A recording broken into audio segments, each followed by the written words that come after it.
Bismillahirrahmanirrahim. Alhamdulillahirabbil alamin wassalatu wassalamu ala sayyidil mursalin sayyidina wa nabiyina Muhammad wa ala alihi wa sahbihi ajma'in. InsyaAllah malam ni kita menyambung kelas pengajian kitab Sunan Ad-Darimi yang juga dipanggil Musnad Imam Ad-Darimi. Kitab yang sama, nama yang berbeza. Ada yang cetak dengan Sunan, ada yang Musnad, sama je. Dia dikarang oleh Imam Ad-Darimi, guru kepada Imam Al-Bukhari, Imam Muslim, At-Tirmidzi dan lain-lain. Jadi kita dah pun ikuti kitab ni sampai kepada bab yang ke-8. Imam Ad-Darimi rahimahullah memulakan kitab dia dengan bercerita tentang Nabi sallallahu alaihi wasallam. Sebelum masuk bab-bab seperti ilmu fiqh semua ni, dia cerita tentang sifat Nabi, kelebihan Nabi, mukjizat Nabi sallallahu alaihi wasallam. Jadi kita sampai pada bab ke-8, bab ma utiyan nabiyyu sallallahu alaihi wasallam min al-fadl. Kelebihan yang diberikan kepada Nabi kita Muhammad sallallahu alaihi wasallam, maksudnya ke atas para nabi yang terdahulu. Itu maksud dia.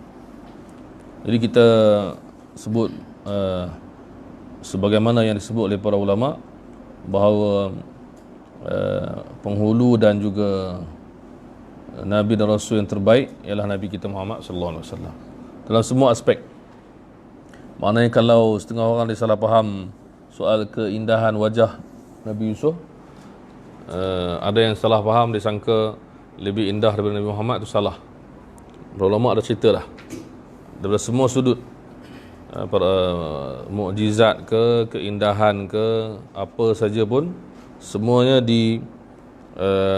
didahului atau Rasulullah lebih lagi daripada Nabi yang lain.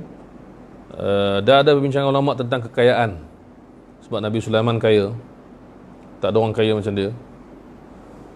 Tetapi ada ulama menjawab balik, maksud Rasulullah lebih lagi daripada Nabi Sulaiman, sebab dia diberi kelebihan sepanjang hayat dia dan sampai kiamat. So kita akan lihat di kiamat dia memimpin dan mendahului, yang kita akan lihat kejap lagi. Jadi ada satu orang bercakap dalam radio, pelik juga, dia terbalikkan kaedah. Maksudnya radio kot, dia kata semua mukjizat Nabi dulu lebih hebat daripada Muhammad. Dia terbalikkan. Jadi kita pun tak tahu datang dari mana ayat-ayat macam ni. Baik. Jadi kita sambung pada hadis ke-52.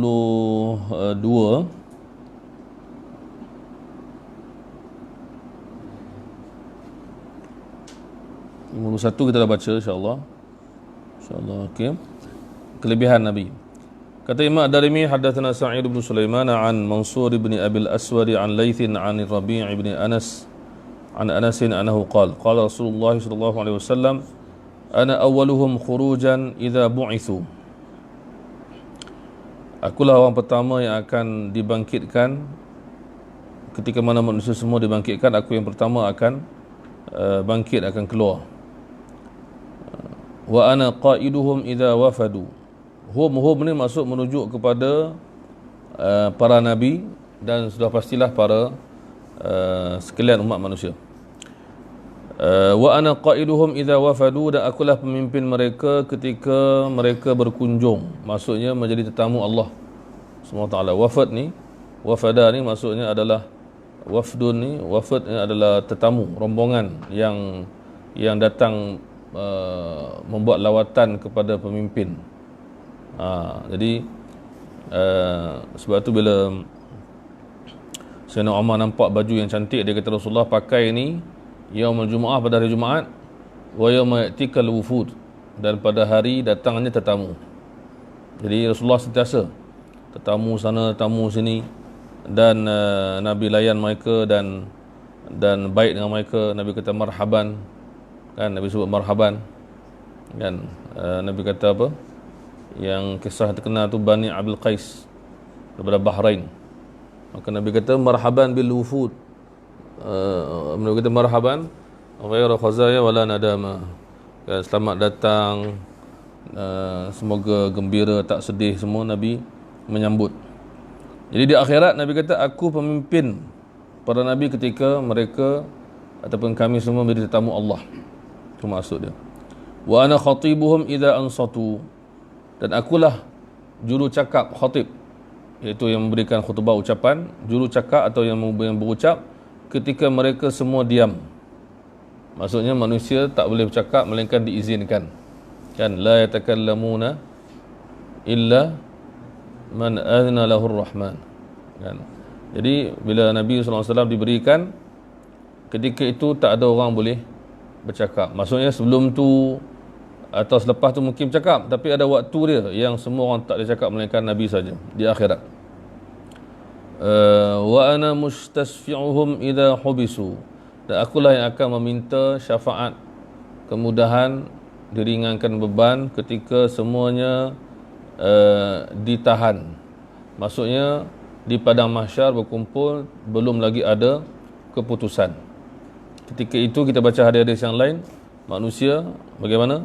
Manusia ada yang berpeluh sampai ke kaki, ada sampai ke pinggang, lutut, ada sampai ke atas, sampai tenggelam, na'udzubillah. Jadi ramai yang ternanti, dan sebagai riwayat menyebutkan mereka tak kisah masuk neraka pun tak apa, sebab terlampau tak tahan lama sangat duk tunggu. Kan macam kita beratur kan, duk tunggu beratur, tertension, macam kita traffic jam kan. Traffic jam kita nak, kita terus teringat nak beli kereta kapal terbang, kereta helikopter. Kalau ada kereta kapal terbang dah ada dah.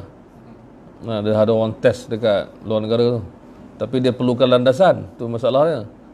Dia tak boleh terbang vertikal tu, dia kena naik gitu. Kan tinggi juga terbang kereta tu. Dan dia nak mendarat pun kena panjang. Susah lah. Kalau dekat mana? Kalau kat mana yang dibuat tu drone taxi tu. Drone taxi. Kan kita order macam Grab tu, dia main, kita naik, dia drone naik bawa. Jatuh tu puai. Kan kena rendah lah, bahaya kan. Takut juga tengok dia prototype kot sekarang ni, prototype pada macam mana dah. Jadi wa ana mubasysyiruhum idza ya'isu, dan akulah yang akan membawa khabar gembira ketika manusia putus asa. Maksud dah hampir putus asa dah, tunggu penghakiman bila kan, duduk tunggu lama, diuji.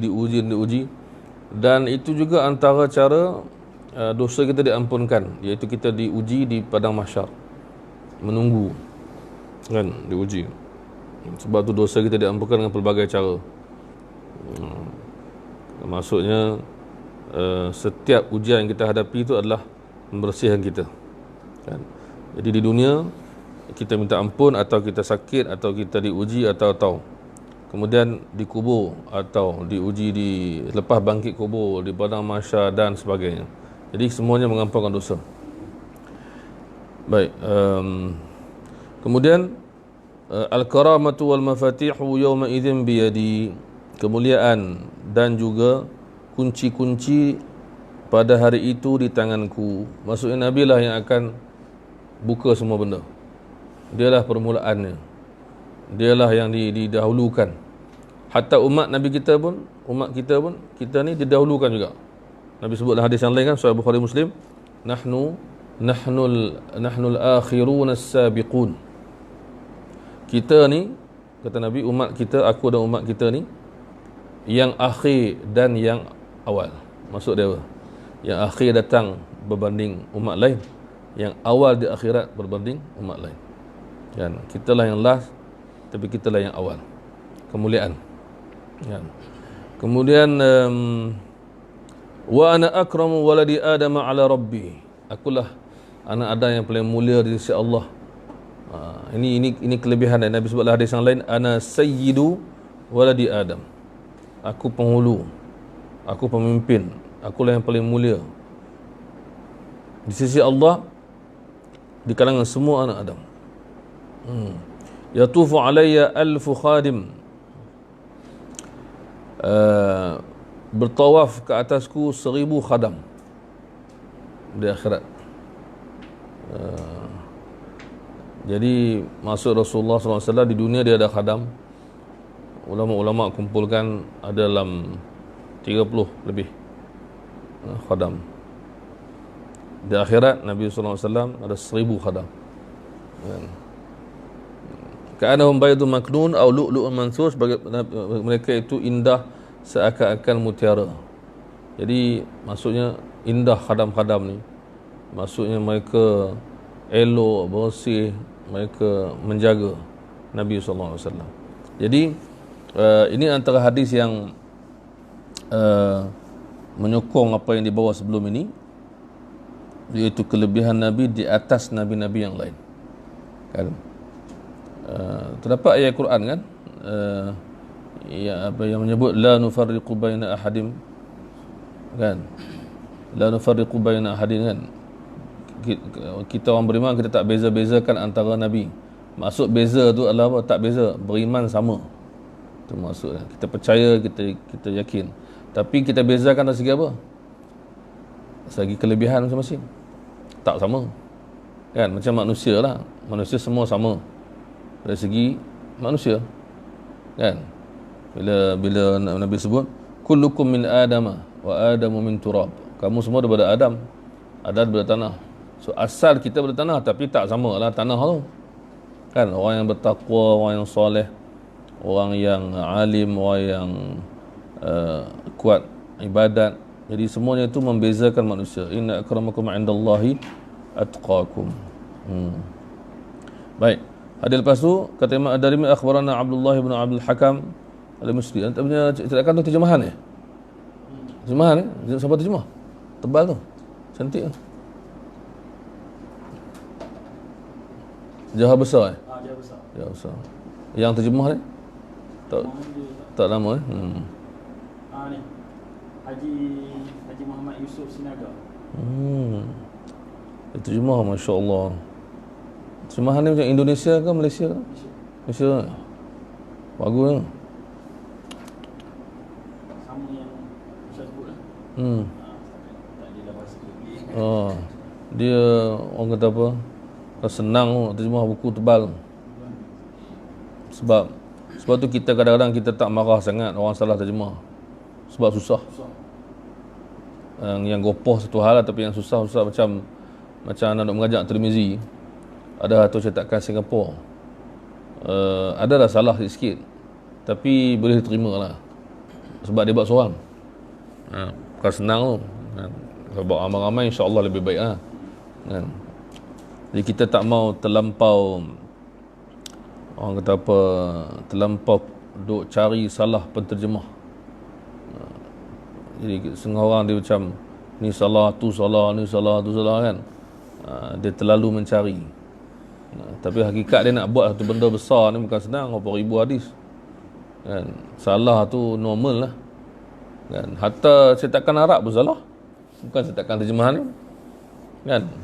Sebab tu kita kena baca kitab dengan bacaan dengan guru, so kita boleh tengok ada tertinggal perkataan ke apa, kan? Biasa kita buat tu, biasa kita jumpa, biasa kita akan pasti jumpa nama rawi silap, nama apa semua. An jadi bin, kan? Kan? Apa ni, bin Muhammad, sebab tu dia An Muhammad, beza jauh, kan? So ada silap, ada beberapa kesilapan kita jumpa, tapi tak apa. Baik, akhbarana Abdullah bin Abdul Hakam al-Misri qala haddatsana Bakr bin Mudhar. Dia sebut sana terjemahan ni. Ini Arab dia, teks Arab. Sana. Dia bila tu dipanggil ringkasan. Bila kita baca kena sebut haddatsana. Sebab ulama-ulama dulu dia tulis kadang-kadang dia tulis nak laju. So dia tulis akhbarana ana, dia tulis haddatsana sana. So kita kena baca, tak boleh baca sana, kena baca haddatsana. Itu Imam Nawawi sebut. Menawi dan antara ulama lain pun sebut, kalau kita baca kitab, kita kena baca penuh. Ulama yang ringkas menulis tu, itu dia punya kerja, dia tulis. Contoh macam apa tu, annahu qala, kan? Kita harus baca tu. Dia tulis apa? An Muhammad qala. kan. Sebenarnya an Muhammad annahu qal, ada annahu, tapi dihazafkan, dihilangkan sebab nak memudahkan cepat tulis. So kita kena, bila kita baca, kita kena sebut macam haddatsana, dia mesti ada qala kat depan. Contoh macam kita baca sini, akhbarana, lepas tu Abdullah bin Abdul Hakam al-Misri haddatsana Bakr bin Mudar. Orang baca terus, dia salah, dia kena baca qala haddatsana Bakr bin Mudar. So qala tak ada, sebab dihilangkan, sebab diringkaskan. Itu dia panggil, macam mana kita nak keluarkan balik benda tu. An Ja'far bin Rabi'ah عن صالح هو ابن عطاء بن خباب مولى بن الديل عن عطاء بن أبي رباح عن جابر بن عبد الله رضي الله عنهما صحابة النبي أن النبي صلى الله عليه وسلم قال أنا قائد المرسلين ولا فخر, akulah pemimpin semua rasul dan bukan untuk berbangga, tiada sombong. Ini bukan nak sombong. Wala fakhr maksudnya aku beritahu ni bukan nak sombong. Macam kita beritahu apa benda yang kita, kemampuan kita ada, kerana tujuan nak beritahu. Itu masuk dalam ayat wa amma bi ni'mati rabbika fahaddits. Itu masuk ayat tu. So niat kita kena betul. Kalau cerita saya dulu, alhamdulillah saya pergi haji dah 40 kali. Orang kata riak, nampak. Riak mana nampak? Riak dalam hati. Kan? Riak ni dosa hati nampak kat luar. So kita ada, maksudnya dialah yang kena ikhlaskan hati dia. Dia beritahu tu untuk beri semangat. Kan? Beritahu ke orang, saya dulu macam saya beritahu orang tak percaya dah, nanti kecil saya tak ingat, kita beritahu ke orang kita pergi haji naik bas. Orang tak percaya. Kan? Kami pergi haji naik bas. Kan? Jadi kata betul ke ustaz ni. Mula-mula kita kerja, mula-mula kita graduate, kita kerja kan, kita kerja, ana mula kerja tahun 2003. Lepas tu nama Tuan Haji Adlan, nama dekat senarai nama guru. Tuan cakap, ustaz pergi haji bila? Kan? Dia kata, awak tak percaya? Kan? Aku pergi haji naik bas. Lagi tak percaya. Dia naik bas. Ya Allah. Kan? Tentulah. Jadi begitu, wala fakhri maksudnya ada orang sombong, ada orang tak sombong, walaupun benda dia buat tu sama. Ada orang sedekah juga. Sedekah niat ikhlas, ada sedekah niat tak ikhlas. So bukanlah dengan tak sedekah jadi ikhlas. Kan, tak mesti. Kan, macam Imam Ghazali kata, bukan Imam Ghazali seorang, ada ulama alim kata, buat amal kerana manusia itu riak, tinggal amal kerana manusia pun riak. Nak sembahyang sunat, nanti orang cakap apa pula, duduk yang sembahyang pula, orang tengok aku sembahyang. Jadi dua-dua salah. Yang betul ni ialah beramal tanpa riak, itu je. Tak beramal pun tanpa riak, itu je. Riak ni menunjuk ketika beramal. Dia ada dua, satu riak, satu lagi sum'ah. Sum'ah ni lepas kita dah buat, baru kita beritahu nak bagi orang tahu. Kan? Riak tu macam mana? Riak tu contohnya kita sembahyang depan orang, kita pun sembahyang. Lepas tu orang nak tengok time tu, itu riak. Kalau kita niat nak menunjuk lah. Tapi kalau kita sembahyang dah malam tadi qiyamul lail, pagi esok orang tak nampak, kita kena beritahu, aduh mengantuk lah pagi ni. Kenapa ni? Qiyamul lail. Orang tahu. Ya Allah, Masya Allah. Biasalah kan. Kan, saya skala biasalah kan, skala. Jadi nak cerita juga, nak bagi, sebab perkataan sam'a, memperdengarkan. Kan, riak ni kita panggil apa? Yurai, ra'a maksudnya menunjukkan, sam'a memperdengarkan. Saya ni walaupun tak ada al-hafiz tapi hafal Quran. Beritahu. Kalau orang dah buat al-hafiz, dia beritahu lah. Kan? Jadi susah agak. Jadi Nabi kata wala fakhr, dia bukan bangga. Kan? Zaman sekarang cakap apa? Poyo lah. Kan? Poyo sangat sebab tak, bukan poyo, nak beritahu. Nak beritahu aku ni pandai. Aku boleh ajar kau. Itu maksud dia. Bukan nak beritahu pandai sebelum kau puji. Kau tak percaya aku ke? Aku tengok. Aku boleh mengajar kau. So kita poyo nampak. So bukan poyo, nak beritahu. Nak buat macam mana? Kan? Apa, dah tak ada orang yang pandai. Kena beritahu lah. Kan? Kena ke depan. Ada Ustaz Engku Fadhil lalu sebut, dia kata tak boleh tawaduk sangat zaman sekarang. Kan? Maksudnya ada ketika kena beritahu. Kan orang buat CV kan, orang buat resume, beritahu kita tahu apa, belajar kat mana. Kadang-kadang lah kena beritahu. Bukan mesti setiap masa duk cerita benda yang sama. Nanti orang jemu. Baik. Wa ana khatamun nabiyyin wa la fakhr. Akulah penutup segala nabi dan tiada sombong padanya. Wa ana awwalu syafi'. Akulah yang mula-mula diizinkan untuk meminta syafaat. Wa awwalu musyafa'. Akulah yang pertama diizinkan untuk syafaat. Wa la fakhr. Tiada sombong pada dia. Ini penting. Nabi kata ana sayyidu walidi Adam wa la fakhr. Akulah penghulu semua manusia, tiada sombong. Nabi kata dalam peperangan tu kan, Nabi kata ana apa tu? Yang syair Nabi cakap masa perang tu, ana nabiyyu la kadhib, ana ibnu Abdul Muttalib. Kan Nabi nak panggil balik tentera yang dah terpecah, nak satu balik kata aku nabi tiada dusta, aku anak Abdul Muttalib. Kan cucu tu dipanggil anak. Abdul Muttalib ni pemimpin besar. Ni Tona Hantuh. Bukan hambuah.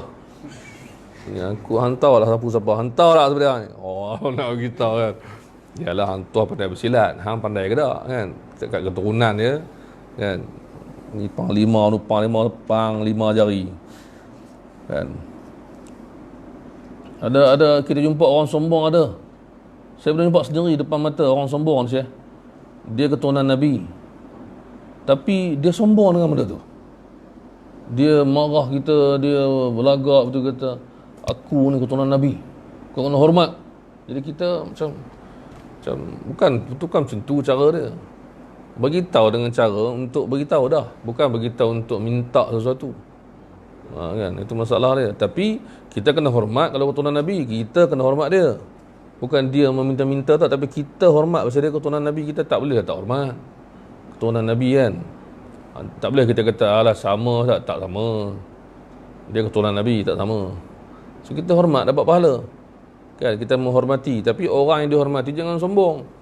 Sampai kata ni aku ni siapa ni. Aduh. Jengkreng. Baik. Lepas tu Imam Darimi berkata hadatsana Muhammad bin Abbadin qala hadatsana Sufyan huwa bin Uyainah. Ini penting. Imam Darimi beritahu Sufyan dialah Ibnu Uyainah. Sebab apa? Sebab Sufyan ni ramai. Dan yang terkenal dua orang. Sufyan bin Uyainah, Sufyan Ats-Tsauri. Dan jarak mereka meninggal, walaupun sezaman jarak mereka meninggal jauh. Kan Sufyan Ats-Tsauri 161 Hijrah. Tak salah saya. Ibnu Uyainah 198. So ulama kita ada kitab sini. Bagaimana nak membezakan antara dua Sufyan. Buku khas. Ini alhamdulillah Imam Darimi dan juga macam Imam Muslim dan lain-lain, dia akan beritahu ni siapa. Tapi Imam Bukhari dia jarang buat macam tu. Tu kata kitab Sahih Bukhari, dia macam mencabar juga untuk kita baca. Dia beritahu Muhammad, tak tahu Muhammad mana. Dia beritahu Ali mana. Tapi kalau Muslim, insya-Allah dia beritahu dia adalah siapa. So dia macam Imam Muslim ni, dia memudahkan menulis buku tu untuk dari segi itulah. Tapi ada orang lain buat kajian juga, Imam Muslim pun susah juga nak baca buku dia dari segi lain. Tapi dari segi jelas dia beritahu ni siapa, itu Imam Muslim. Imam Bukhari dia beritahu, dia tak cerita, dia tak hurai. Kita kena standard, kita kena ikut standard dia. Inilah Ibnu Uyainah dan Ani bin Jud'ana an Anasin anna Nabiy sallallahu alaihi wasallam qala ana awwalu man ya'khudhu bil halqati babil jannati fa uqaqi'uha ketuk, gerakkan. Ya, di sini disebut tu qala Anasun ka'anni anzuru ila yadi Rasulillah sallallahu alaihi wasallam yuhariku. Aku ingat lagi aku masih nampak hadis tu kata apa? Akulah orang pertama yang memegang yang besi dekat pintu. Kita ada pintu, kita biasa jumpa pintu besar zaman dulu ke zaman mana yang ada bulat tu. yang kita angkat, kita ketuk tok tok tok tu, yang bulat tu. Ada sebut halqah tu lingkaran, bulatan. Pegang ketuk. Jadi aku yang pertama, kata Rasulullah. Kan pintu tu kan dia ada letak bulat tu kan. Setengah pintu tak ada lah. Pintu zaman dulu kot. Orang Kelantan panggil kelekah. Kelekah. Saya kata pada halqah lah. La ilaha illallah. Halqah di kelekah. Uish. Banyak bahasa Arab dalam Kelantan, contoh macam tufah kan. Tufah. Tufah kan. Ha. Kita panggil topoh. Topoh. Macam Dahsyat. kismis. Zabit Zabit. Jabit. Jabit lah. Dia ada bahasa dalam bahasa Melayu banyak benda tu. Alhamdulillah. Dia ubah kan. Macam kalau Kedah panggil, kalau malam tu kelam gelemat. Zulumat tu. Zulumat kan. Gelap zulumat. Dia gelemat. Gelap gelemat lah. Dia lebih kurang sama Kedah Kelantan ni. Cuma dia ni terlebih ain terlebih kurang itu. Ni imalah banyak, imalah. Kelantan banyak imalah. Kan, tu teringat kawan saya, kawan seorang tu dia orang Perlis. Dia pergi Kelantan, lepas tu pergi buat cermin mata.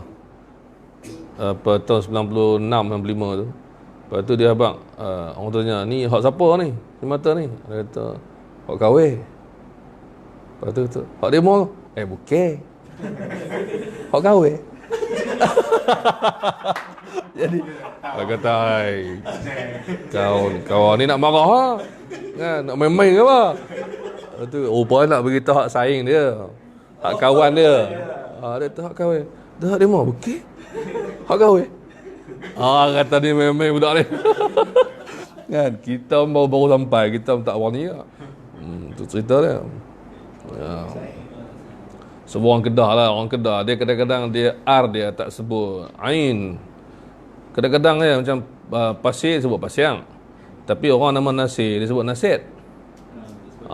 Ni sebut nasi apa abang Azab. Suka. Main mana kan. Hak tu hak lagi teruk tu, kami ada seorang dia buat lawak tu dulu, dia buat lawak ke peti atau dia panggil, "Main menu ayat kopiang." Dia kata hang betul ni ayat kopi. Tuan kopiang atau hang ni teruk sangat ni. Kan, semua nak jadi ain. Tapi itulah cerita. Dia ada qaid dia. Orang Kelantan pun macam tu juga. Negeri lain lagi tak tahu, tak pandai kita negeri lain. Hak kuih tu mana? Pahang. Kita kalau Kedah kuih ni sikit-sikit lah kan. Dia kuih duk mai maksudnya slow mai. Kan, sana kuih lain lah. Jadi di sini ketuk tu dia kata, anak kata aku masih ingat aku nampak Nabi gerakkan tangan dia, tunjukkan. Kemudian Sufyan di sini wasafa lana Sufyan kada wa jama'u ba'dahi asabi'ahu wa harrakaha. Maksudnya dia genggam tangan dia dan dia gerakkan. So tak ada apa pegang tu, tapi dia kata aku akan ketuk dan dia genggam tangan, dia tunjuk macam tu, gerakkan. Itu maksudnya. Besar mana pintu syurga ni? Allahu Rabbi. Ketuk mana cantik pintu tu no. Tahan. Ada rezeki masuk insya-Allah, pergi tengok ramai-ramai. Ni ada baca hadis ni malam tu kata. Lama nak tunggu ni baca dalam kitab tak nampak. Pergi buat lawatan tengok pintu dan kelekah. Aduh. Okay. Qala lahu Thabitun, ni adalah tambahan sebahagian daripada cerita dia. Thabit ni adalah tabi'in, anak murid Anas. So Thabit kata kepada Anas, okey, Thabit berkata kepada Anas, masasta yada Rasulullah sallallahu alaihi wasallam biyadik. Thabit kata, engkau sentuh tangan Nabi dengan tangan kamu. Kan, dia nak pastikanlah, nak orang kata apa, kepastian yang menambahkan lagi ilmu dia. Qala na'am. Dia kata ya, mestilah. Anas khadam Nabi, sahabat Nabi, budak remaja kanak-kanak zaman Nabi, Nabi sayang dia, Nabi jaga dia. Maka ada waktu dia salam Nabi, pegang tangan Nabi, maka kata fa'atiniha uqabbilha, mai tanganmu aku nak cium. So Thabit ni dia cium tangan Anas sebab tangan tu pernah pegang tangan Nabi sallallahu alaihi wasallam. So inilah dia panggil ambil keberkatan tabarruk. Yang ramai orang tak faham sekarang, dia kata tabarruk hanya dengan Nabi. Tak tahu. Tabarruk boleh ke tabarruk Ustaz? Boleh ke? Apa tu tanya boleh tak boleh ni? Ya, tabarruk tu adalah cerita dia. Tak boleh dia kata dia tak faham tabarruk ni, kata tabarruk macam menyembah. Bukan menyembah. Ibnu Umar lepas Nabi wafat pegang mimbar Nabi, tak kepala dia. Teringat dan ambil keberkatan ini adalah tempat Nabi pernah duduk dan khutbah. Ya, ambil keberkatan rambut Nabi. Para sahabat buat ubat. Celup air kalau demam, mandi atau minum. Bekas minuman Nabi, Anas keluar tak air, pakat minum, ambil keberkatan. Dan Imam Bukhari ada riwayat yang menyebutkan dia pernah minum guna mangkuk tu, sebagai riwayat. Jadi orang kata apa, mengambil keberkatan ni benda yang disepakati semua ulama. Tiba-tiba ada orang zaman sekarang ni duk ambil satu keadaan, duk timbul keraguan. Boleh ke? Ada masalah. Dia cium tangan Anas, sebab Anas pernah pegang dan tangan Nabi. Dan kita ada ambil dalam Syama'il Muhammadiyah kan, bila kita baca itu, kita ada ambil sanad, kita ambil musalsal musafah, musalsal bersalaman. Sampai pada hadis tu, hadis Anas kata, aku tidak pernah wala masistu khazan wala alyana min kafi Rasulillah. Aku tak pernah rasa sutra kain mana lembut mana pun, tak pernah aku rasa lembut tu macam lembut tangan Nabi, lebih lembut. Maka hadis tu bila kita sampai situ, kita baca kitab dengan guru kita suruh salam time tu, sebab memang diwarisi bersalaman tu daripada Anas sampai kepada guru-guru kita. Baik, hadis ke-56, akhbarana Ahmad bin Abdullah qala haddatsana Husain bin Ali an Za'idah an al-Mukhtar bin Fulful an Anas annahu qala qala Rasulullah sallallahu alaihi wasallam ana awwalu syafi'in fil jannah. Bukan 55 Ustaz. Macam mana 55? Apa tu? Dia nomborkan tu. Apa nombor yang tadi? 56. Nombor, beza nombor lah. Saya tadi yang cerita dia cium tangan Anas, dia buat nombor. Situ? Sini yang cerita Anas tu 50. 50. Nombor biasalah dia numbering tu dia berbeza. Turutan dia sama, sebab ada hadis yang mungkin dia tak nomborkan berulang ke apa. Tapi turutan sama kan? Sama. Nombor tu payah bila kita buat. Kalau sampai kita buat, contoh kita buat tesis, buku atau artikel kajian apa, kita tulis, kita nak refer hadis riwayat Bukhari nombor sekian-sekian, itu kita tak galakkan lah. Lama-lama tak galakkan, sebab dia galakkan lebih baik tulis bab apa, kitab apa, bab apa, baru nombor. So orang boleh agak kat mana hadis, sebab nombor berbeza ikut cetakan. Contoh macam ni, kalau kita nak takhrij, kita beritahu hadis ni riwayat Ad-Darimi dalam musnadnya bab ke-8, 7 ke 8? Bab ke-8, kitab apa? Kitab Alamatun Nubuwah, bab ma'utiyan nabiyyu min al-fadli. So baru orang boleh agak di mana hadis tu. Biasanya kalau bab kitab ni tak beza lah. Nombor beza, kadang nombor dari internet apa semua kan. Sebab dia kadang-kadang macam Syama'il Muhammadiyah tu, dengan bab pertama tu ada hadis nombor 6 atau nombor 7. Dia ulang, hadis tu diulang. So sebagai orang nak nombor kan, sebagai orang tak nak nombor kan, sebab dia pengulangan. So itu cerita dia, sebab tu berbeza nombor. Baik, akulah orang pertama yang menjadi pemberi syafaat di syurga.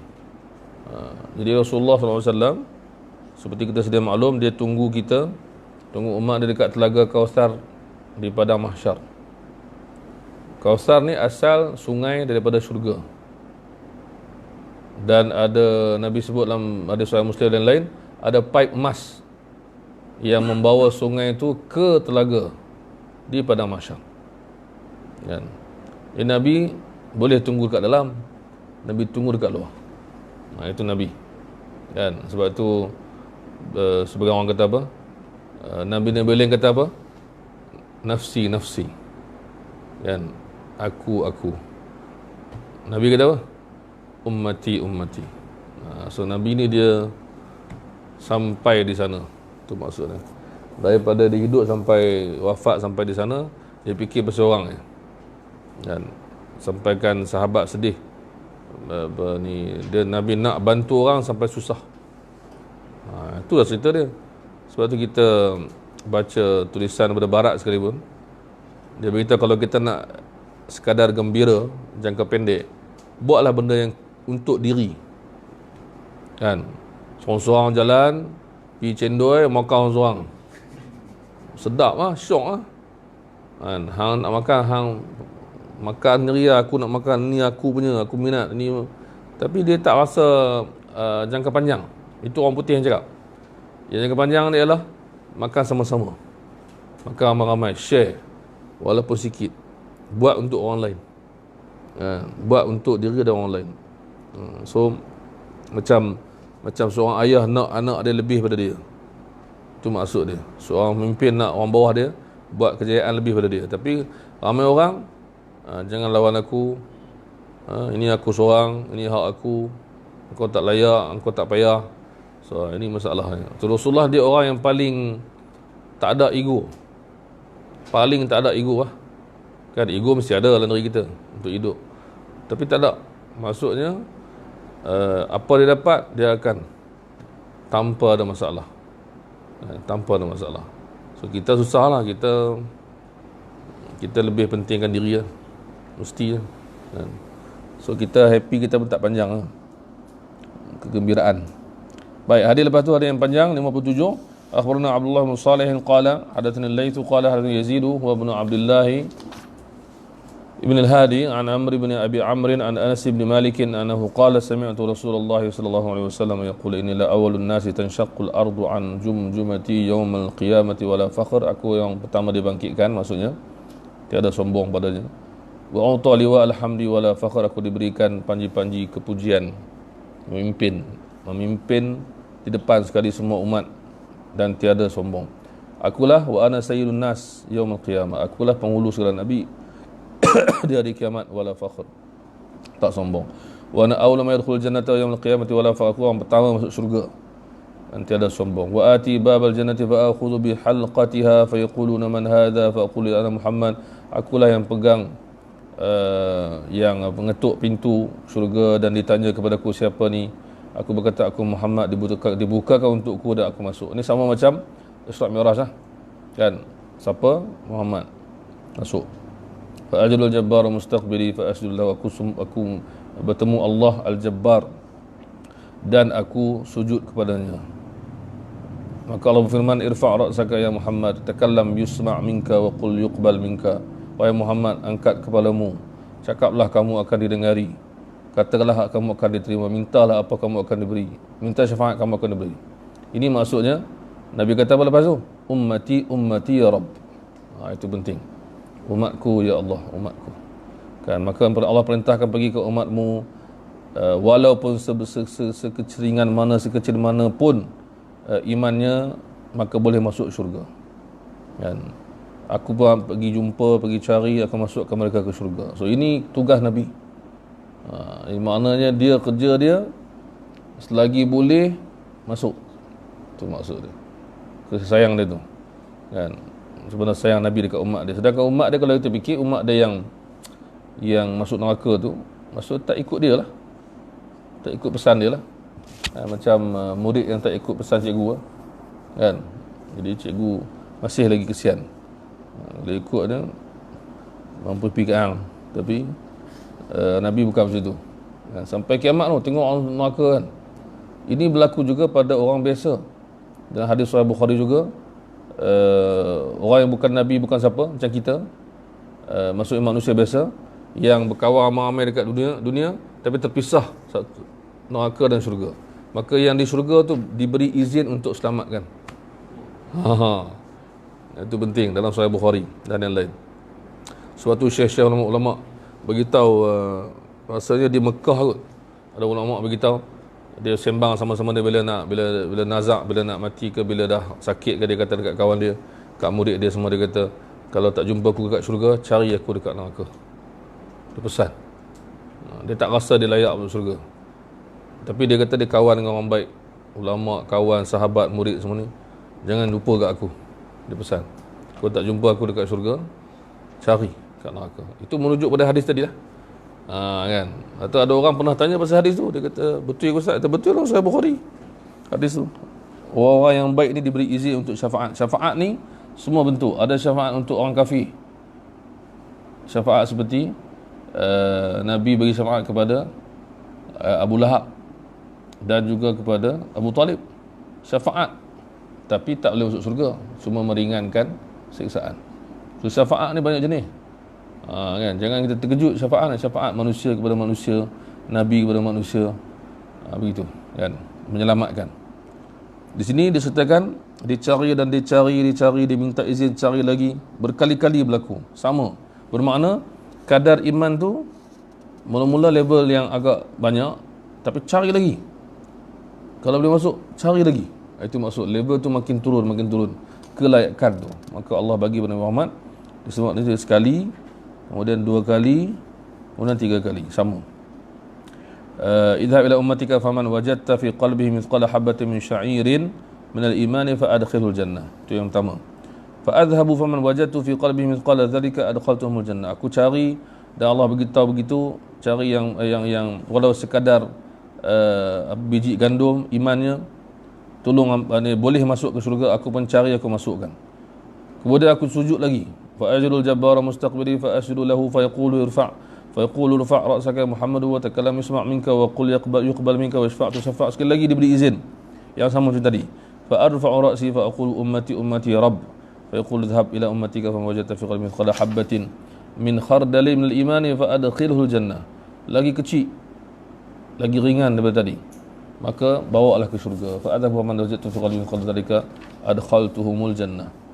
Wa furiqa min hisabin nas, habis perhitungan manusia. Wa udkhila man baqiya min ummati fin nar ma'a ahli nar, maka sebagai umatku dia memang ke neraka, tak dapat nak tolong. Fa yaqulu ahlun nar, maka ahli neraka yang lain berkata kepada yang beriman ni, kan, ma aghna ankum annakum kuntum ta'budun Allah wa tusyriku bihi syai'a. Apa faedah engkau sembah Allah dulu, tak syirik dan sebagainya, kau masuk neraka juga. Dia macam mengejek gitu bersama ahli neraka. Tapi bezalah, ini orang kafir kekal, ini orang beriman tak kekal. Tapi sedih lah kisah macam ni kan.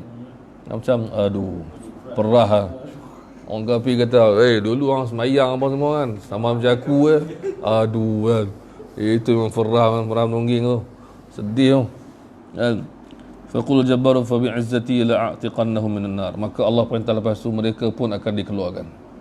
Ya, untuk memuliakan orang yang beriman. Fa yusu ilaihim fa yakhrujuna minan nar faqad tuhishu. Mereka dah kena bakar sampai hangus, kecuali tempat sujud. Itu hadis lain beritahu, kecuali tempat sujud. Baik, fa yadkhuluna fi nahril hayah, maka mereka dicelup dalam sungai kehidupan. So nak masuk surga, dia tak boleh sakit-sakit ni, kena sihat. Dia kena terbakar, tak boleh. Masuk dulu, cantik, smart semua, silakan masuk. Itu maksud. Dan mereka dalam hadis lain digelar, hadis ada bawah tu, digelar al-jahannamiyun. Jahannam, geng-geng Jahannam. Bukan, maksudnya mereka ni dulunya ahli neraka Jahannam, sekarang mereka masuk syurga macam kita. So macam dimuliakan tapi lambat sikit lah, tapi tetap dimuliakan. Itu maksud kan? Jahannamiyun kan? Kalau pakai t-shirt Jahannamiyun kan? Kan masuk orang neraka, ahli neraka lah. Masuk yang terlepas dari neraka. Itu maksud kelab Jahannam. Tu kelab Jahannam. Jahannam 6 Jahannam. Dan kemudian dan mereka tumbuh ibarat tumbuh-tumbuhan di tepi sungai yang tumbuh, mula-mula tumbuh, orang kata apa, tumbuh jadi sikit-sikit lembek semua, lama-lama elok. So mereka ni baru nak jadi cantik, baru nak masuk, baru nak orang kata apa, disesuaikan dengan ahli syurga yang dah lama cantik. So dia slow-slow kan. Itu kata, Masya Allah. Ahli syurga berkata mereka lah jahannamiyun, kan. Mereka ini apa? Utaqa'ullah, mereka ni yang Allah bebaskan. Mereka dibawa ke syurga. Mereka ni adalah al-jahannamiyun. Maka Allah berkata mereka adalah bukan jahannamiyun, mereka yang dibebaskan oleh Allah. So dia dapat gelaran yang lebih baik lah, kan. Macam yalah, macam orang lambat masuk kan, ni second take ni, second intake. Kami first batch, kan senior. Saya dulu ingat apa, kami kat sekolah tu lepas PMR tu, pakat tu dapat tawaran lah. Antara yang best tawaran tu MRSM, Kuliah Islam. Jadi ada yang dapat peringkat awal, ada yang pi, ada yang tak pi. Kemudian lepas lama sikit main second intake, kan. Oh, tak macam awal lah. Sebelum masuk lambat sikit dia tengok Jahannam, kan. Tapi tak, mereka dinamakan Utaqa'ul Jabbar. Baik.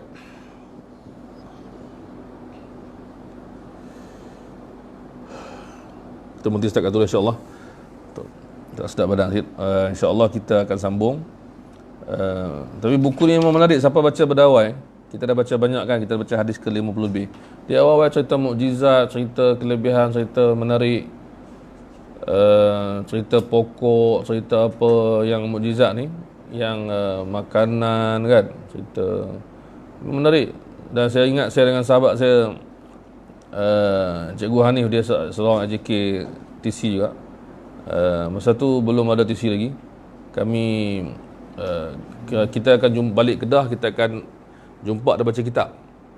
Dia ni belajar sekolah agama, tapi dia masuk universiti ambil IT saja, ambil IT. Kemudian dia suka baca kitab, dia beli kitab, dia mengaji semua, masya-Allah. Jadi antara aktiviti balik cuti, kita panggil apa? Holiday Reading Club, kan. So kita akan baca lah. Kita akan kumpul ustaz-ustaz macam Ustaz Zul Juzaili semua, kan. Senang kan, Amizan. So kita akan jumpa. So dia ni satu hari tu kita jumpa dia, kami pergi dekat taman, dan baca hadis ni, buku ni. Kena hadis pasal pokok. Dia kata sedap lah, kan. Hadis pasal pokok, mukjizat pokok dan di bawah pokok, kan. Tu makna kadang-kadang benda tu mengingat kita pada hadis-hadis ni. So menarik buku ni, dia lain sikit daripada Sahih Bukhari, Sahih Muslim, Sunan-Sunan semua lain. Semua tu akan mula dengan cara berbeza. Ini dia. Wallahu alam. Subhanakallahumma wa bihamdika asyhadu an la ilaha illa anta.